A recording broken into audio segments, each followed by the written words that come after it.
Nicolae Ceausescu fue el último dictador comunista de Europa.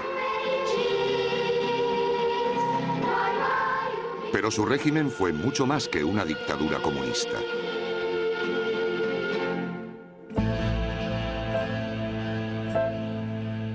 En el centro de la capital rumana se alza el palacio más grande del mundo. Parece un fastuoso monumento de un reino antiguo, pero tiene menos de 20 años.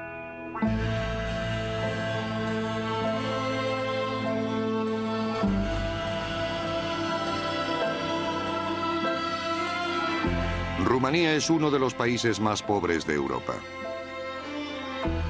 Pero hasta finales de los años 80, sus polvorientos bulevares fueron el telón de fondo de uno de los regímenes más exóticos que haya visto Europa.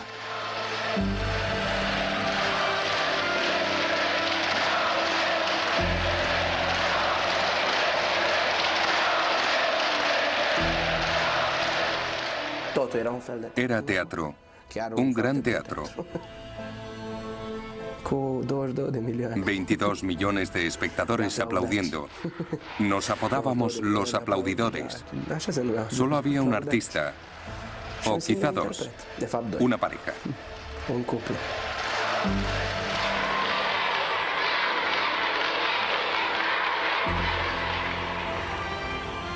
Me parecía un buen hombre. Le gustaban nuestros espectáculos.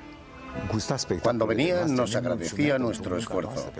Siempre había un buen ambiente.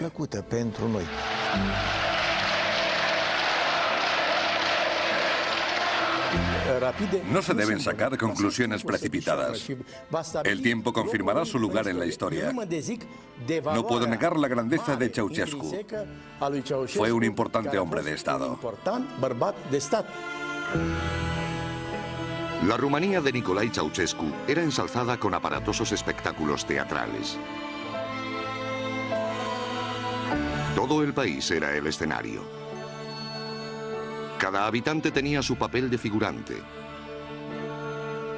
Pero solo había una estrella. Nicolae Ceausescu, el rey del comunismo.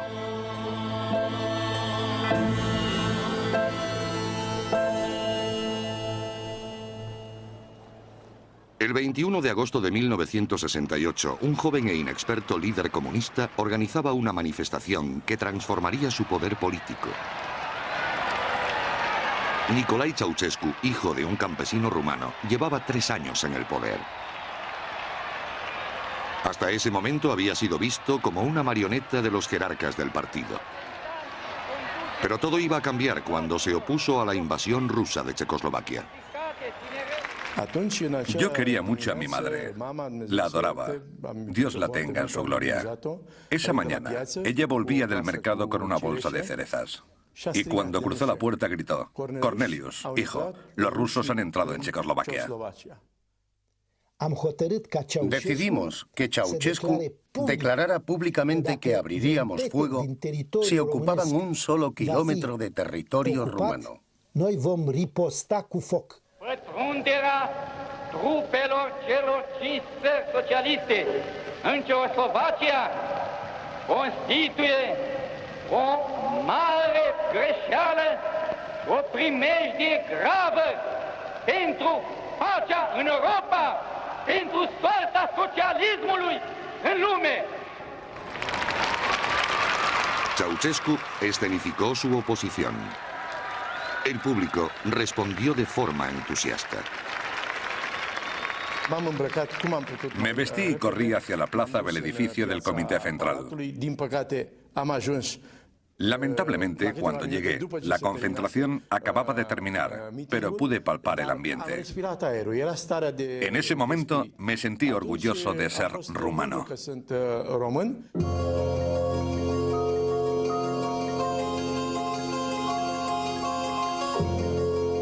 La oposición de Ceausescu a Moscú le lanzó a la escena internacional. Los líderes del mundo llegaron a Bucarest. Nicolae montó grandes concentraciones para aclamarles.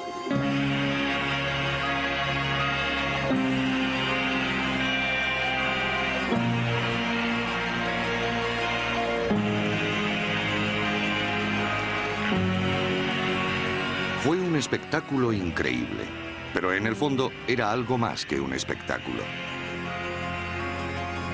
Por primera vez un líder rumano se había convertido en estadista internacional. Gracias a su posición entre Oriente y Occidente, Ceausescu ayudó a preparar el terreno para el acuerdo de paz en Oriente Próximo. El mundo era su amigo y dentro del país inspiró un nuevo sentimiento de orgullo nacional. Ceausescu dio a los rumanos el sentimiento de que ya no eran una colonia soviética, que ya no eran esclavos de Moscú, que no eran un cero a la izquierda. Nos hizo creer que volvíamos a ser importantes en el mundo. Ceausescu describió su oposición a Moscú como un nuevo capítulo en la ancestral lucha de Rumanía por su independencia.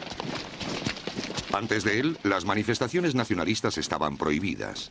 Ahora las organizaba el propio partido. Țineți minte cuvintele lui Ștefan, care v-a fost baci până la adânci bătrânețe. Ceausescu participaba en las solemnidades rodeado de jinetes con atuendo medieval. Creía seguir los pasos de los reyes medievales que liberaron a Rumanía de ejércitos extranjeros. Ceausescu representó a esta nación con dignidad y honor. No iba a permitir que hordas de turcos, rusos, alemanes y austríacos pisotearan el país, como ya había ocurrido en el pasado. Recibió apoyo de muchos no comunistas.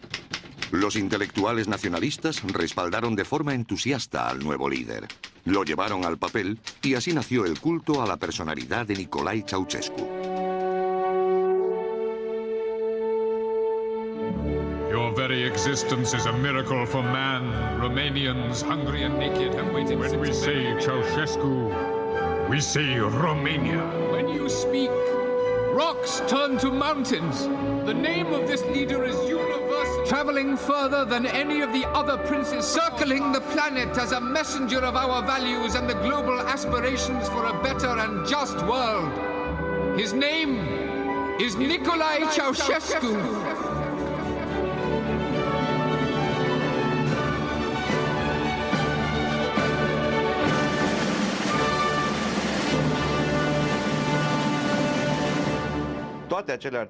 Todas las loas que le compuse tenían un propósito muy concreto. Usé Ceausescu como una especie de sello, un vehículo para mi propio mensaje que era el nacionalismo. Lo usamos como un camello al que le pusimos nuestras ideas en la joroba. Ceausescu no solo miraba al pasado de Rumanía, modernizó e industrializó el país. Invirtió en nuevas grandes fábricas y los grupos aficionados de trabajadores lo celebraron.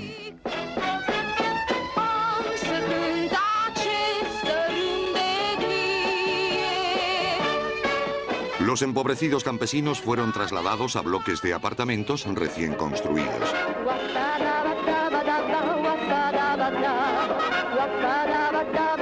Uno de los países menos desarrollados de Europa avanzaba rápidamente para dejar de serlo. Teníamos todo lo que necesitábamos, materias primas y herramientas. Las herramientas eran mejores en aquellos días. Nos cuidaban mucho. Si tenías que ir al hospital, no era como ahora, que tienes que sobornar a todo el mundo. Todo estaba mejor organizado.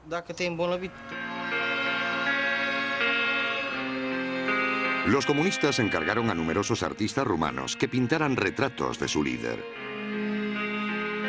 Ningún dictador había aparecido nunca tan colorido.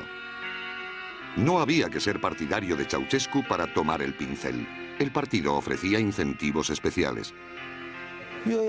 En mis pinturas, yo les transformaba en personajes. Me pagaron el metálico y me pagaron muy bien. Me arrepiento de no haberlo hecho más a menudo. Quizás habría ganado más dinero. Si hubiera vivido en el desierto del Gobi, en el planeta Marte, en Occidente o bajo el comunismo, habría pintado de la misma manera. Cualquier cliente es bienvenido.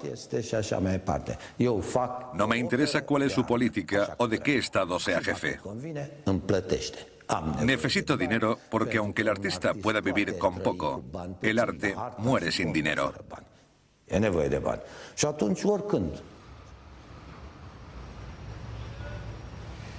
Las ambiciones artísticas de Ceausescu iban más allá de los cuadros, las canciones y los poemas. Quería comunicar a una escala diferente. En estadios.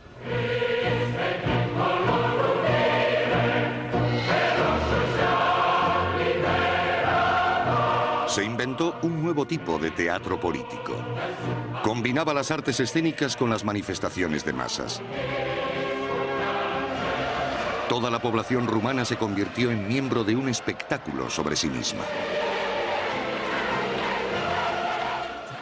Estas representaciones servían a un propósito político. El mensaje que queríamos dar a la oposición era que apoyaran al Partido Comunista. Nos dirigíamos a las personas con lemas, con ideas, como estamos construyendo una nación.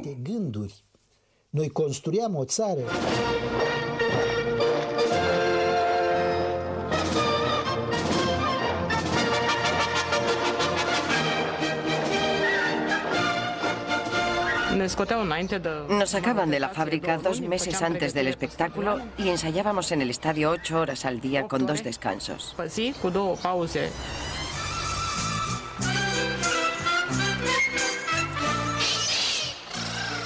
No había espectáculo o demostración en los que no actuara. El 23 de agosto, su cumpleaños, o el 1 de mayo, el Día del Trabajo. El 1 de junio, el Día del Niño, y el 2 de mayo, el Día de la Juventud. No pasaba un mes sin que participara en una de esas representaciones.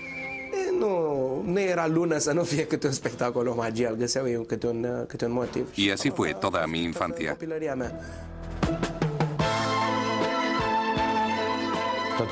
Todo tenía que ser hermoso y con mensaje político.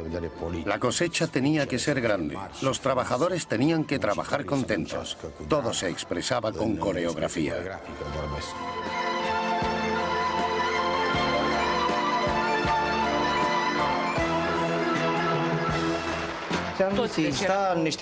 A veces llevábamos monos y cascos para representar a la clase obrera, a mineros del carbón o a trabajadores de las fábricas.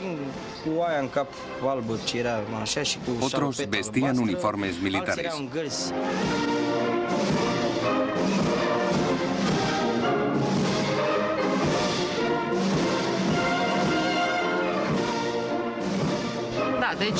Recibíamos cartulinas numeradas del 1 al 5. Cuando decían un número en voz alta, las levantábamos y aparecía una imagen. Por ejemplo, la cara de Elena Ceausescu.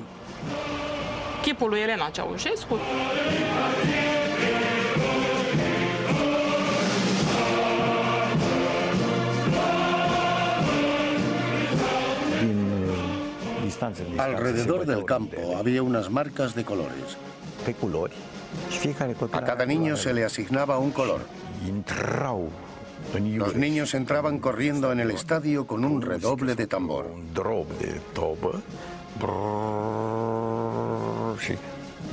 Cuando sonaba la señal, se agachaban y se podía leer su nombre.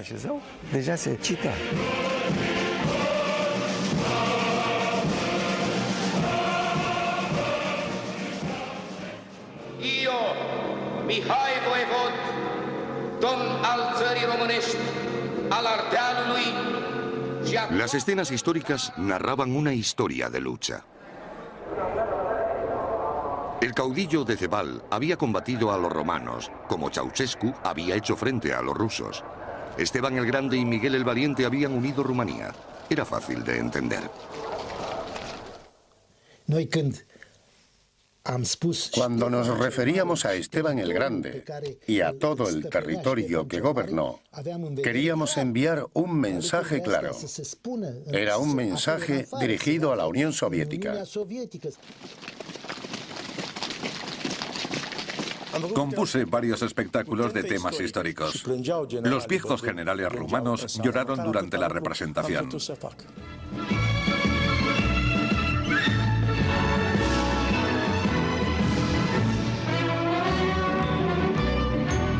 También hubo respuestas menos emotivas. No podíamos esperar. Queríamos ver cómo había quedado todo. Cuando lo veías desde arriba resultaba muy bonito.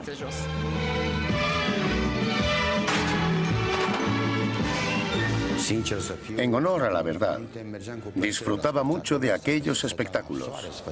Tomábamos el sol y comíamos juntos. Era muy bonito.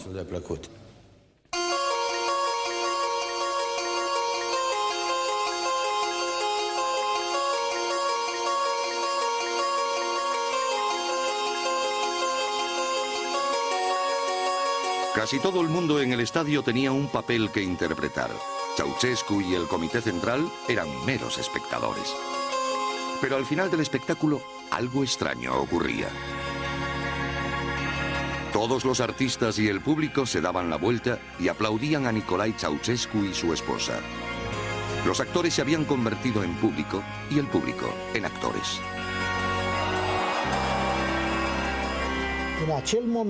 En ese momento, el partido y el pueblo eran uno. Pensábamos y respirábamos juntos. El liderazgo de Ceausescu reflejaba el talante del pueblo y disfrutábamos de un apoyo completo.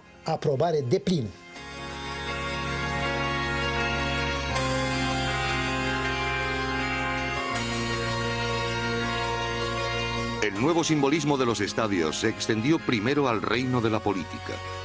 En 1974, Ceausescu juró su cargo como presidente de Rumanía. Para la ceremonia, los comunistas encargaron algunos objetos sorprendentes. Me invitaron a diseñar un cetro. Era un regalo para Ceausescu. Lo vi un tanto extraño.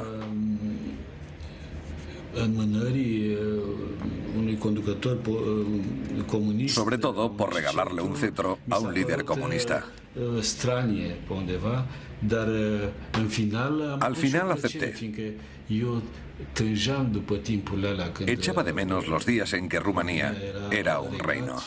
În numele Marii Adunări Naționale, vă rog să primiți simbolurile demnității și prestigiului, ale puterii de stat, ale autorității suverane a poporului român, ale voinței sale de a se dezvolta liber și independent pe calea socialismului și comunismului.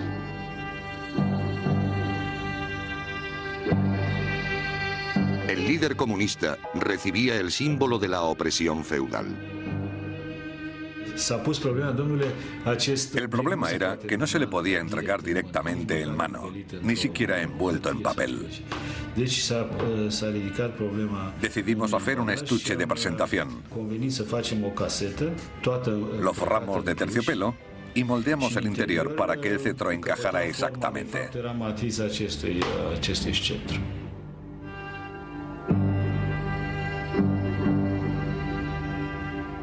La concepción teatral de Ceausescu se extendía más y más. Los medios de comunicación reproducían la imagen de Rumanía representada en los estadios.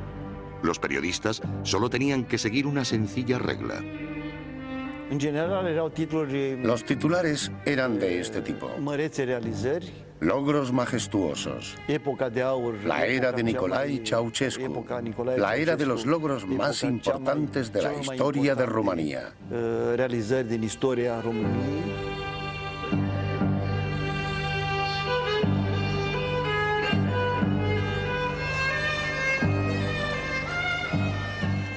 Su mesa de trabajo era todo el país.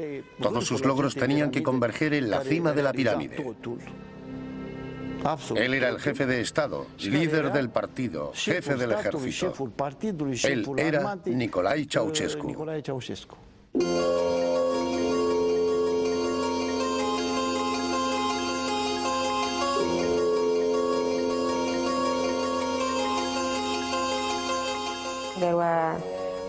Había 12 o 14 correctores. Teníamos que trabajar en turnos.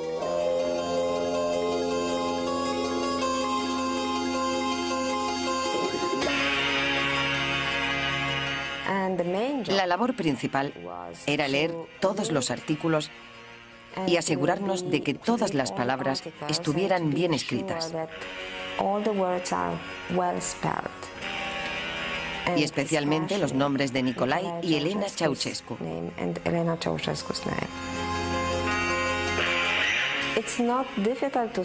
No es difícil de hacer, pero sí lo es leer la misma palabra 40 veces en una página.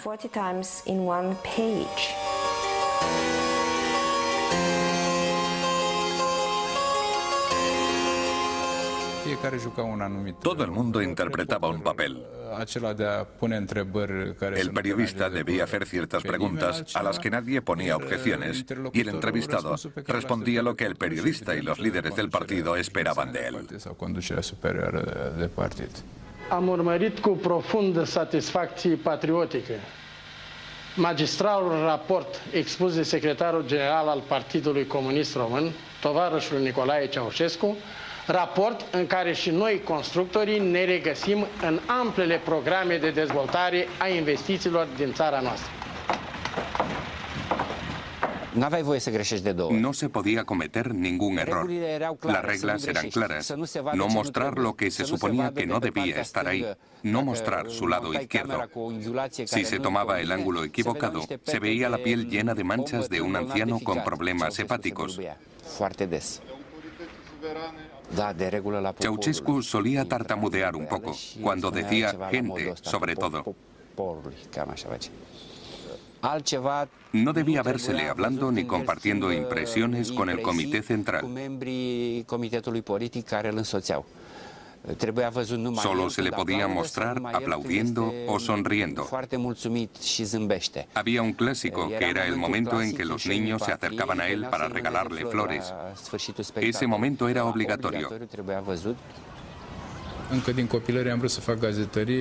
Quise ser periodista desde pequeño. Podría haber trabajado en un periódico menos importante y probablemente me hubiera sentido más respaldado. Pero sentí una cierta satisfacción de que la gente me viera en televisión. Ahora me siento un poco culpable porque nadie me obligó a trabajar aquí.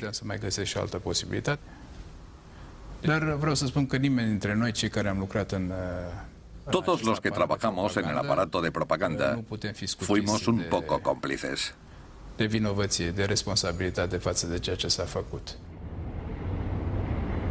El Estado no confiaba solo en la ambición o patriotismo de sus ciudadanos. Los que no podían encontrar razones para hacer lo que se les pedía, recibían la ayuda de la policía secreta.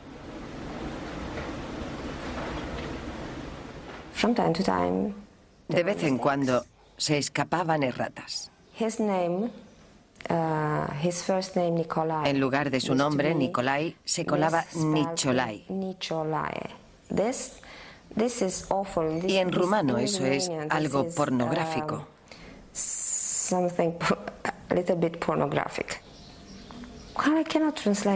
No lo puedo traducir. Sería como pene o algo así.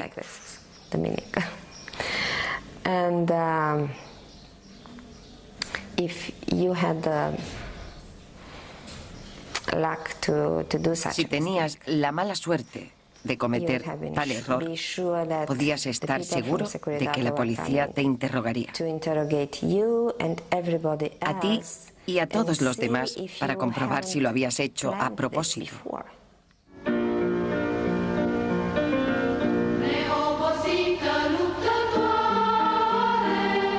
La La esposa de Ceausescu, Elena, disfrutaba de su propio papel en el teatro viviente de Rumanía.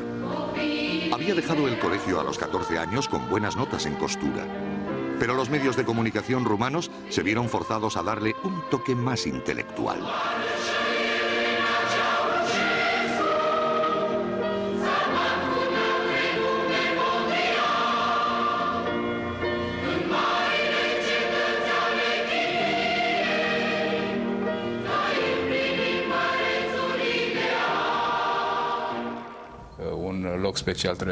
La camarada Elena Ceausescu debía tener un papel especial, principalmente en ciudades donde había investigación científica o académica. Su nombre debía ir asociado a la ciencia, la educación y la cultura. No se podía decir simplemente la camarada Elena Ceausescu. Había que utilizar la famosa expresión científica de fama mundial.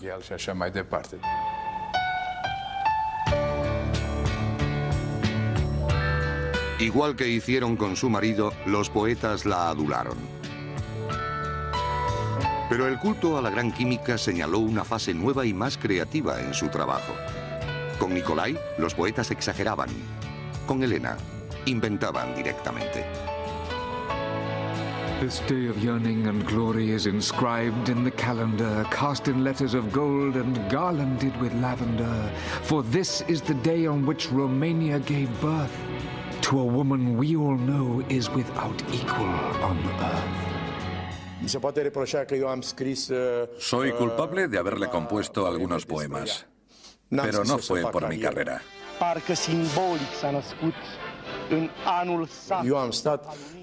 Yo vivía en el 8º piso de un bloque de la periferia de Bucarest.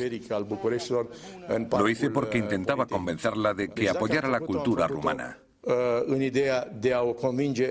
Intentaba domesticarla.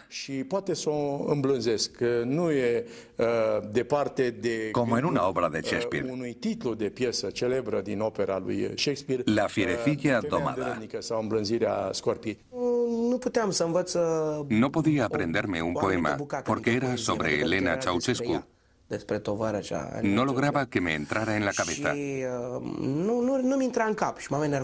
Me enfadaba y me negaba a aprender esa tontería en la que no creía.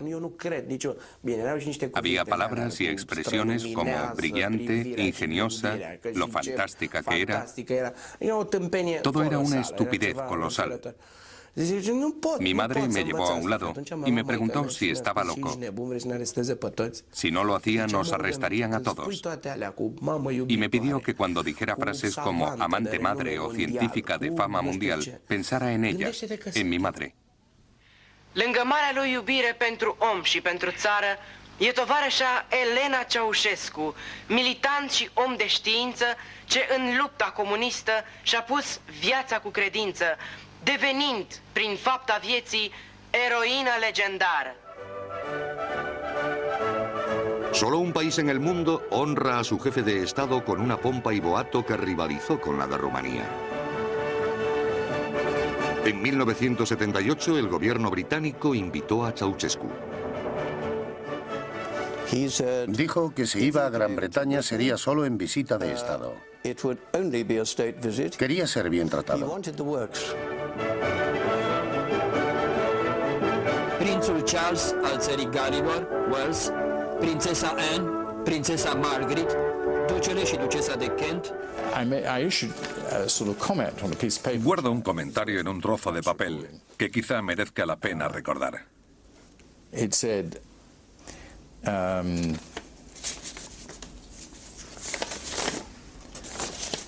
Mi secretario privado dijo, el doctor Owen ha comentado sobre esta visita, ¿quién aprobó esto? Si he sido yo, me arrepiento de ello.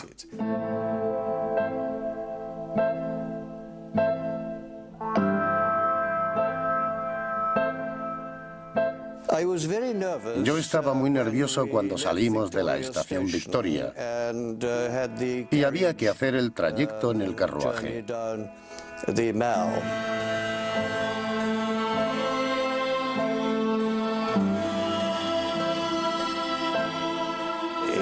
De haberse producido abucheos, hubiera causado una muy mala impresión.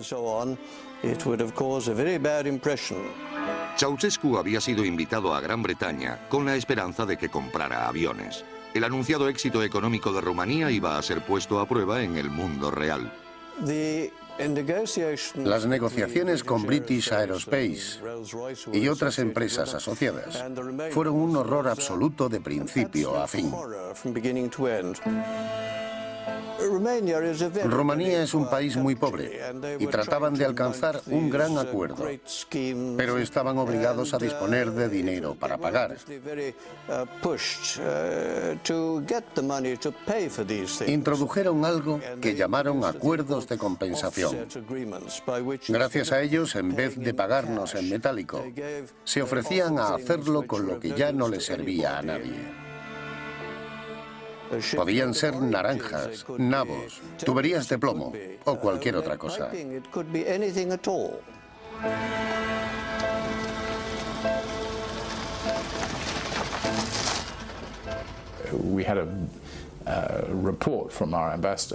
Nos llegó un informe de nuestro embajador en el que nos dejó absolutamente claro que era el peor régimen dictatorial del mundo.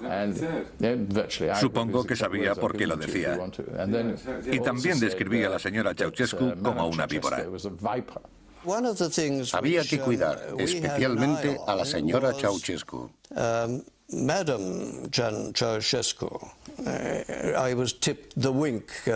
Bucarest me habían dicho que había que tenerla contenta.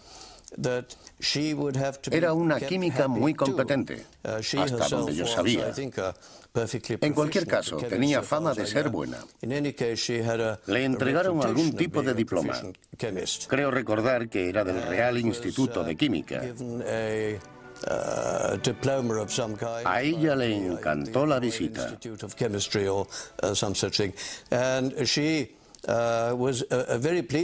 Él estaba encantado de que ella fuera feliz. Y nosotros estábamos felices de que ella estuviera encantada.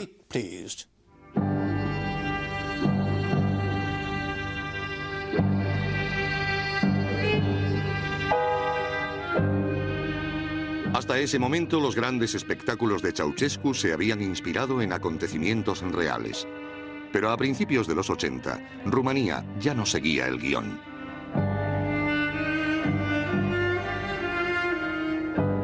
Las nuevas fábricas se habían quedado obsoletas. La crisis del petróleo encarecía la energía. Había escasez de alimentos y cortes de electricidad.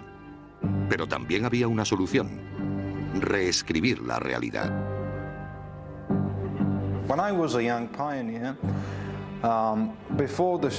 Cuando yo era un joven pionero, antes de los desfiles y los espectáculos, una mañana nos sacaron del colegio y nos llevaron a un lugar cerca del Danubio para esperar a Ceausescu, que iba a hacer una visita con motivo de la fiesta de la cosecha.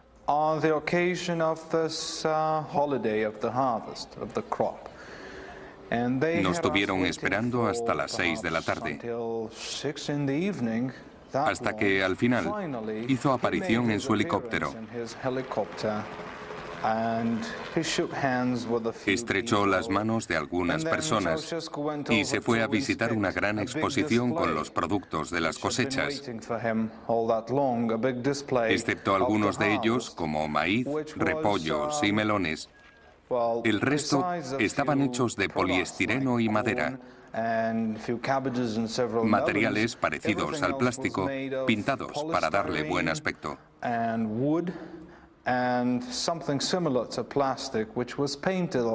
Había queso de poliestireno, salami de madera y otras cosas hábilmente pintadas. La gente llevaba 3 días seguidos ensayando esta visita. La mayoría de los productos de verdad se habían podrido por el calor.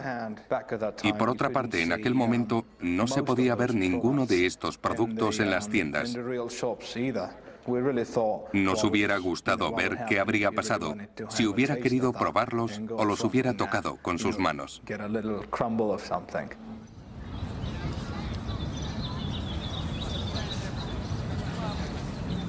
Según los periódicos, la economía rumana seguía creciendo rápidamente. Sabíamos que las estadísticas no eran ciertas. Era obvio.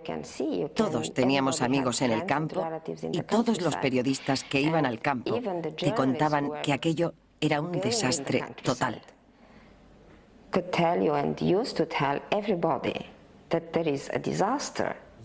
¿Se podía confiar en las estadísticas que daba Ceausescu en los años 80? ¿Qué estadísticas? ¿Por qué basarlo todo en estadísticas? Si alguien pregunta si eran reales, le diría que había que basarse en hechos. No había suficiente agua para lavarnos. La gente no tenía bastante papel higiénico, ni jabón. Y solo se podía comprar una cierta cantidad de pan. Quería demostrar que nuestra producción agrícola era mayor y mejor que la de los soviéticos. Por eso, en ciertos casos muy concretos, algunos de esos informes no se correspondían con la realidad.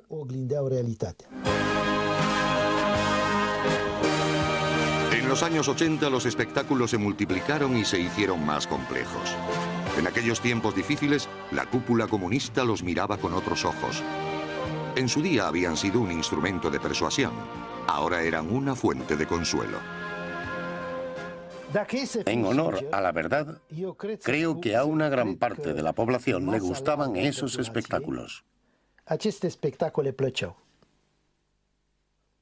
Eran de buen gusto. En ellos trabajaban los mejores directores, lo mejor del teatro y los mejores poetas.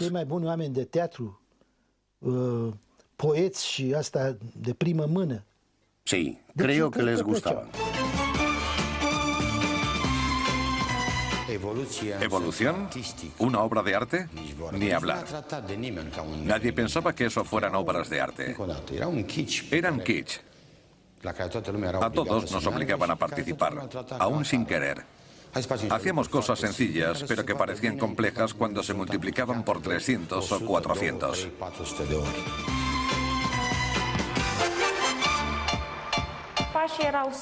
Los pasos eran muy sencillos. Íbamos segando así.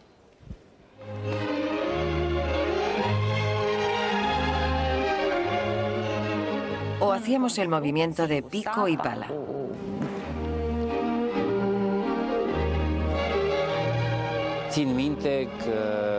El 23 de agosto se hizo una escenificación sobre Decebal y Trajano. Trajano tenía que matar a Decebal. Cuando vi el ensayo empecé a pensar cómo podría emitirlo por televisión. En el momento en que el actor clava su espada a Decebal, hice un plano abierto para que la gente no viera el horror de esa escena. Y no digo horror porque fuera violenta, sino porque actuaba muy mal.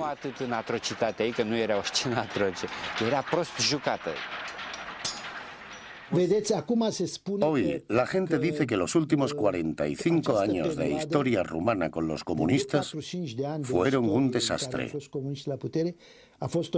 Pero es estúpido pensar que los rumanos iban a seguir aplaudiendo a unos líderes que supuestamente llevaban gobernándoles mal 45 años. Hablamos de cientos de miles, de millones de personas. Claro que había que cantar, no había elección.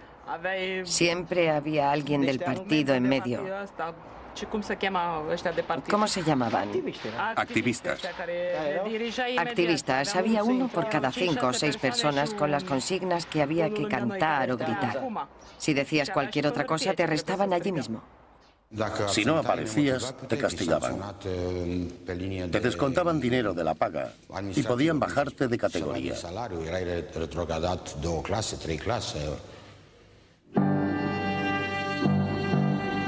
Rumanía vivía una catástrofe económica. Pero, ¿de quién era la culpa?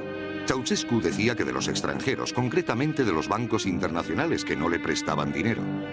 Él tenía la solución. Había que exportar productos agrícolas para pagar la deuda externa de Rumanía, que ascendía a 10.000 millones de dólares. En el país, los estantes de los supermercados estaban vacíos. Los rumanos demostraron valor. Cuando el mundo financiero intentó asfixiarnos, nos apretamos el cinturón, pasamos hambre y pagamos. Era una guerra por la dignidad.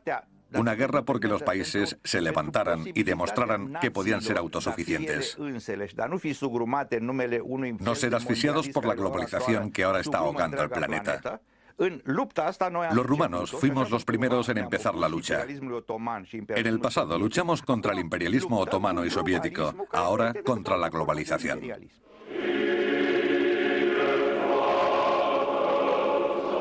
Un día de mayo de 1983 se estrenaba un nuevo musical en Bucarest. Por primera y única vez un actor encarnaba a Ceausescu.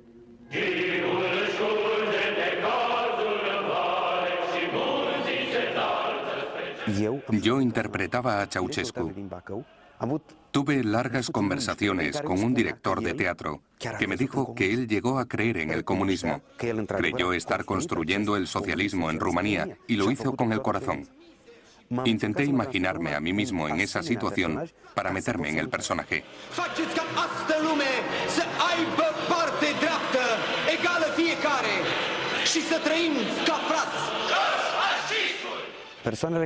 Había agentes de la seguridad del Estado. Todos necesitaban un pase para entrar y te cacheaban en la entrada. Empezaron a confundirme con el personaje que estaba interpretando. Eso me estresaba y comencé a volverme paranoico. Cuando llegaba, los agentes de la seguridad me hacían el saludo militar. Había un grupo de bailarinas a las que conocía de un trabajo anterior. Una de ellas era buena amiga mía. Un día salimos a fumar un cigarrillo durante un descanso y se sentó en mis rodillas. Fumamos y volvimos a entrar. Entonces vino un coronel y me dijo que tuviera un poco más de cuidado. Porque yo no era como los demás. Y era una vergüenza que al camarada Ceausescu se le viera con una bailarina en el regazo, porque se podía malinterpretar la situación.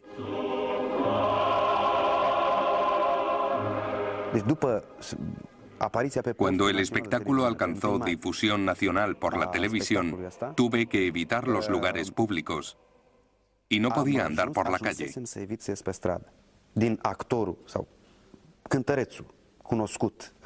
Había pasado de un actor y cantante desconocido para la mayoría del público a ser el gran Ceausescu.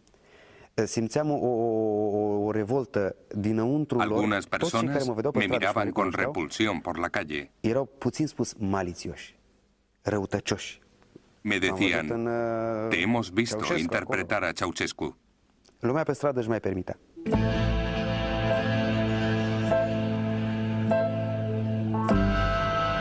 Transcurrían los 80 y la vida no mejoraba en Rumanía. Pero Ceausescu construía un nuevo escenario, el mayor hasta la fecha. Habían comenzado en Bucarest las obras del nuevo centro de la ciudad.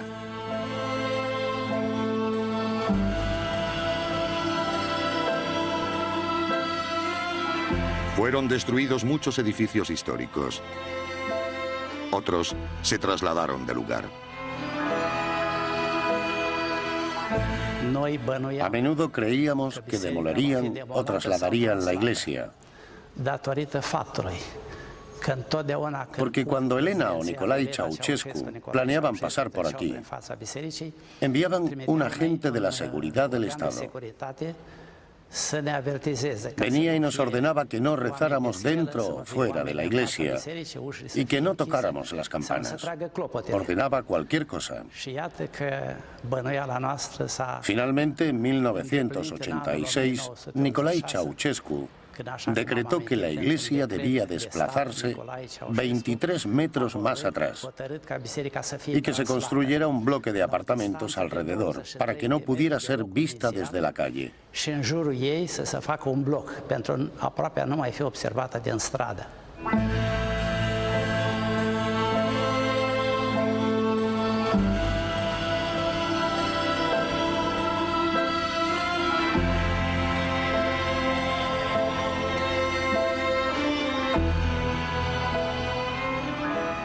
Era una imagen apocalíptica.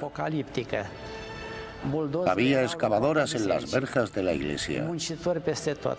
Había hordas de obreros y montones de escombros.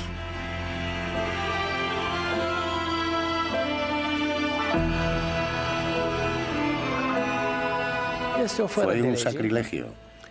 Deseé que nuestro Señor impusiera a Ceausescu el castigo que finalmente recibió.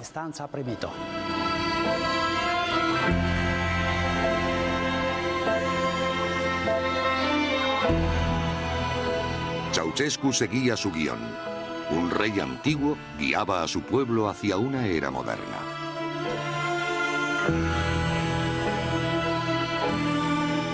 En el nuevo mundo del dictador, los campesinos serían trasladados a bloques de apartamentos, mientras él vivía en un inmenso palacio, el mayor del mundo.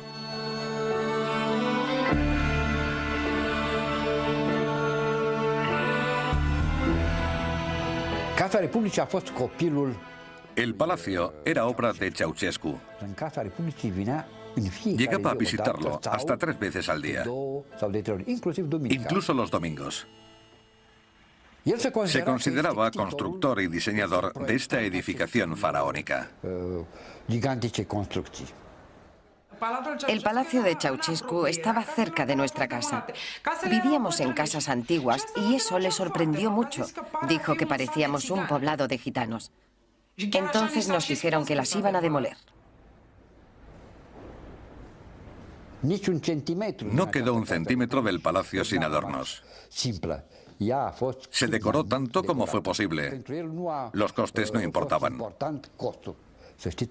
No hay un solo objeto importado en el edificio. Todo se hizo en el país. Si necesitábamos un solo objeto del extranjero, construíamos una fábrica para hacerlo, porque no nos estaba permitido importar nada.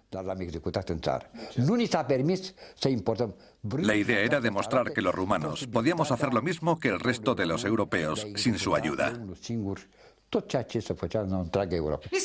Dijeron que nos iban a conceder un apartamento de 2 habitaciones para 3 personas y que podríamos ser vecinos de la ciudad. Cualquiera podría haber entendido los planos arquitectónicos, pero ellos no. Lo que se construía un día, lo demolíamos al siguiente y lo cambiábamos y reconstruíamos después.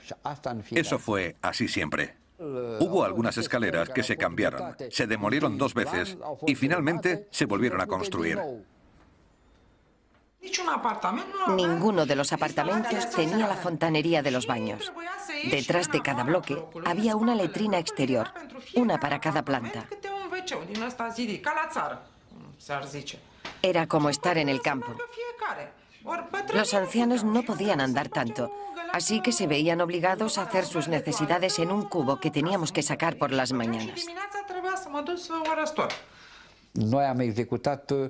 Hicimos la tercera alfombra más grande del mundo. Puesta en el suelo, era tan pesada que no se podía enrollar.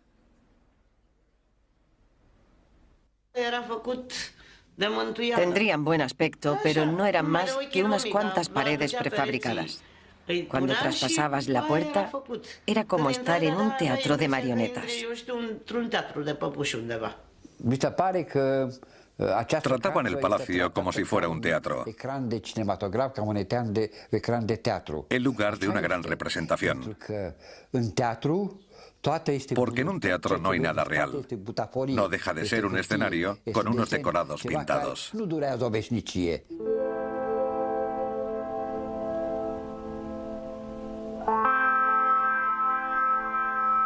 Los rumanos llevaban mucho tiempo viviendo sin agua corriente, calefacción o electricidad.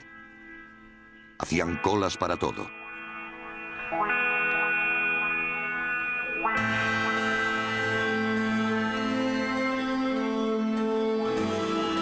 Finalmente, la realidad alcanzó al teatro de Ceausescu. Cuando se hizo el último desfile, ni siquiera el espectáculo fue real. Cuando pasábamos, agitábamos las manos y él nos devolvía el saludo. Pero las canciones y gritos llegaban de los altavoces. Nosotros ya no decíamos esas cosas.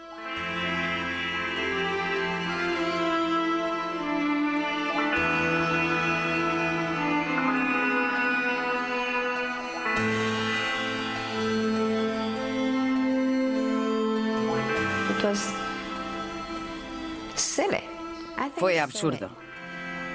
Una tontería. Todo estaba en una cinta. Nadie aplaudía ni gritaba nada. Todo era grabado. Estábamos llenos de ira. Hacíamos cola toda la noche para comprar carne. Y al día siguiente teníamos que ir a adorar a nuestros líderes.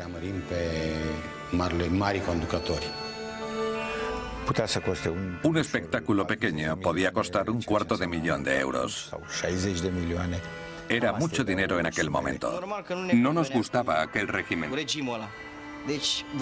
Queríamos algo mejor. Estábamos hartos de tanta propaganda patriótica en televisión. Queríamos ver fútbol en vez de tanto programa patriótico. Cada vez había menos razones para que políticos y poetas continuaran respaldando a su líder. Pero había una que eclipsaba al resto.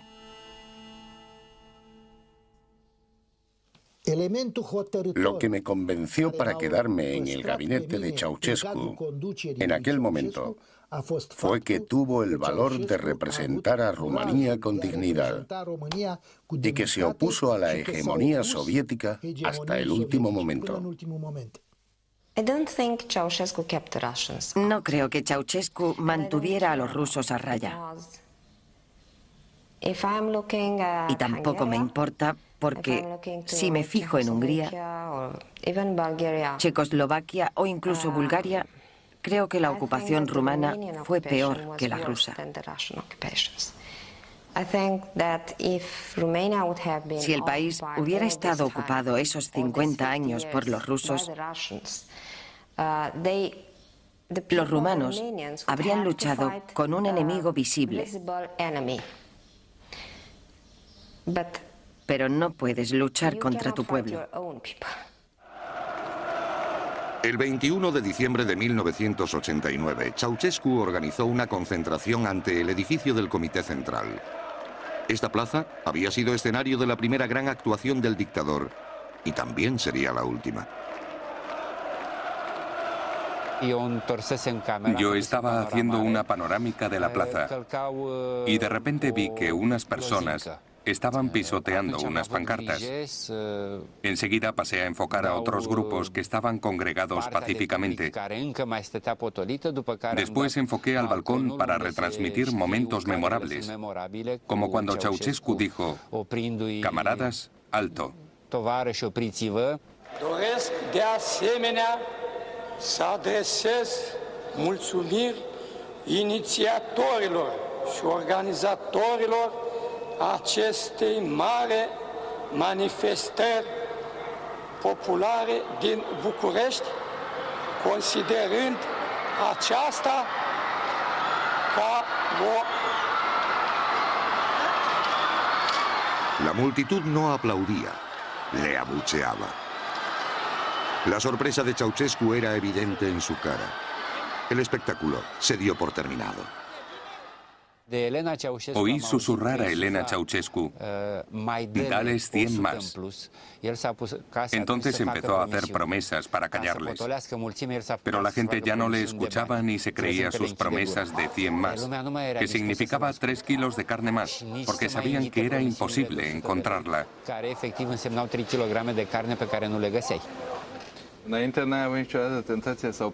¿Se sintió tentado de mostrar las imágenes de la gente pisoteando las pancartas? No. Nunca me sentí tentado de mostrar imágenes inapropiadas. Y no porque tuviera miedo, sino porque respetaba la ética profesional. Había aparecido la primera brecha. El final fue rápido.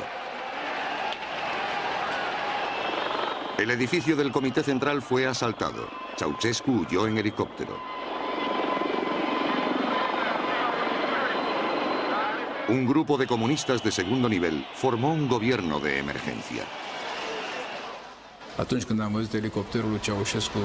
Cuando vi despegar el helicóptero de Ceausescu del edificio del Comité Central, me fui a casa pensando que por fin nos habíamos liberado del dictador y que yo podría empezar un nuevo trabajo. Pero cuando puse la televisión y vi a aquellos oportunistas de segunda en el estudio, pensé que parecía el segundo acto de la misma obra de teatro.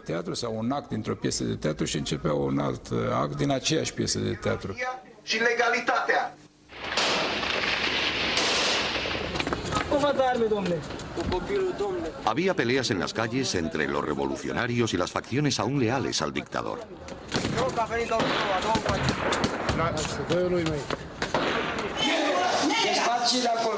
El helicóptero de Ceausescu no llegó muy lejos.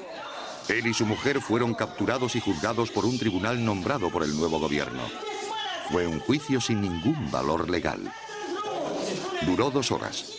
Los Ceausescu, declarados culpables de corrupción y de la destrucción de la economía rumana, fueron fusilados.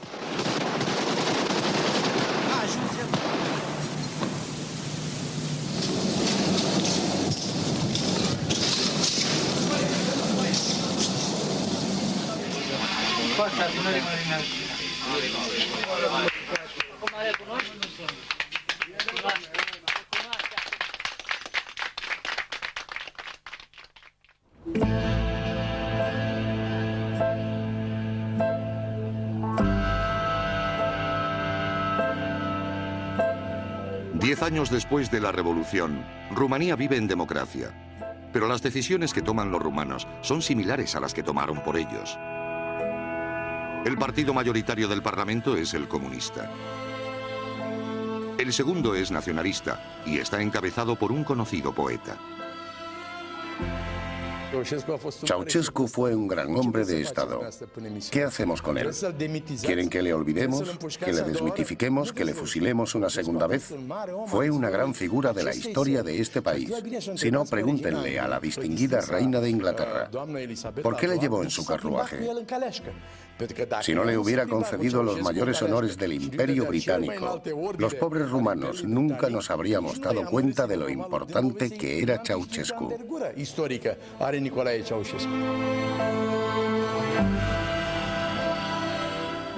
Si Ceausescu volviera de entre los muertos, tendríamos que volver a hacerlo todo igual y también tendríamos que volver a matarle.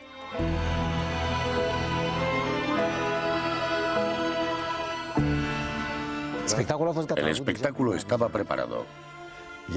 Se habían hecho los preestrenos, pero la mayoría de los jóvenes salieron y se unieron a la revolución. Se subieron a los tanques e irrumpieron en el edificio del Comité Central. Habría sido un buen espectáculo. En el aspecto visual, habría sido espectacular.